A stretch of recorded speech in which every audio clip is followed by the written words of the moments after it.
Hello, ഇന്ന് വന്നിട്ടുള്ളത് ആഗോലി പൊള്ളിച്ചതിൻ്റെ recipe ആയിട്ടാണ് കേട്ടോ. ആഗോലി എന്താ പറയുന്നത് കറക്റ്റ് അറിയില്ല. എന്തായാലും ഇതാണ് സംഭവം. അപ്പോൾ നമ്മൾ ഒരു 6 എണ്ണ എടുത്തിട്ടുണ്ട്, കഴുകി വൃത്തിയാക്കിയൊക്കെ മാറ്റി വെച്ചതാണ് കേട്ടോ. ഇതിനായിട്ട് ഒരു 2 ടേബിൾ സ്പൂൺ മുളക് പൊടി എടുത്തിട്ടുണ്ട്. അതിലേക്ക് ഒരു 1/2 ടീസ്പൂൺ മഞ്ഞൾപ്പൊടിയും ആവശ്യത്തിനുള്ള ഉപ്പും ചേർത്തിട്ടുണ്ട്.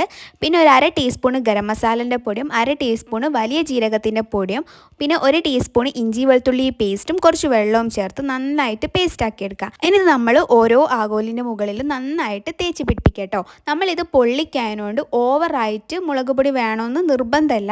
കുറച്ചൊരു എരിവ് കിട്ടാൻ വേണ്ടിയിട്ട് ഞാൻ കുറച്ച് കൂടുതൽ എടുത്തു എന്നുള്ളൂ കേട്ടോ. അപ്പോൾ നന്നായിട്ട് തേച്ച് പിടിപ്പിച്ച് കൊടുക്കുക. അപ്പോൾ നന്നായിട്ട് തേച്ച് പിടിപ്പിച്ചിട്ടുണ്ട്. ഇനി നമുക്കിത് കുറച്ച് സമയം റെസ്റ്റ് ചെയ്യാൻ വെക്കാം.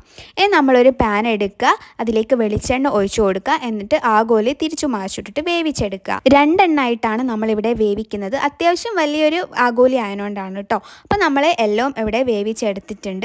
ഇനി നമുക്ക് മസാല തയ്യാറാക്കാം. നമ്മൾ പൊരിച്ച് വെച്ചിട്ടുള്ള വെളിച്ചെണ്ണയിലേക്ക് തന്നെ ഒരു 3-4 വലിയുള്ളി സ്ക്വയർ ആയിട്ട് കട്ട് ചെയ്തതും ആവശ്യത്തിനുള്ള ഉപ്പും മഞ്ഞൾപ്പൊടിയും ചേർത്ത് നന്നായിട്ടൊന്ന് മിക്സ് ചെയ്തെടുക്കുക. ഇനി നന്നായിട്ടൊന്ന് വെന്തതിന് ശേഷം ഇതിലേക്ക് ഒരു തക്കാളി അരിഞ്ഞതും 1 ടേബിൾ സ്പൂൺ ഇഞ്ചി വെളുത്തുള്ളി പേസ്റ്റും ഒരു 2-3 പച്ചമുളക് അരിഞ്ഞതും ചേർക്കുക. ഇനി ഇതിലേക്ക് 1/2 ടീസ്പൂൺ ഗരം മസാലൻ്റെ പൊടിയും ചേർത്ത് നന്നായിട്ട് മിക്സ് ചെയ്തെടുക്കുക. ഇനി ഒരു 1/2 കപ്പ് തേങ്ങാപ്പാൽ, 1-ാം പാലാണ് കേട്ടോ, അതും ചേർത്ത് നന്നായിട്ട് വേവിക്കുക. ലാസ്റ്റായിട്ട് മല്ലിയിലയും കറിവേപ്പിലയും ചേർക്കുക. അപ്പോൾ നമ്മളെ മസാല റെഡി ആയിട്ടുണ്ട്. ഇനി നമ്മൾ വാഴൻ്റെ കഴുകി വൃത്തിയാക്കി തുടച്ചതിന് ശേഷം സ്റ്റൗവിൽ വെച്ചിട്ട് ഒന്ന് വാട്ടിയെടുക്കുന്നുണ്ട്. എന്നിട്ട് വാഴൻ്റെ ഇലയിൽ നമ്മൾ ആദ്യം കുറച്ച് മസാല വെക്കുക, അതിൻ്റെ മുകളിൽ ആഗോലി പൊരിച്ചത് വെക്കുക, അതിൻ്റെ മുകളിൽ വീണ്ടും മസാല വെക്കുക.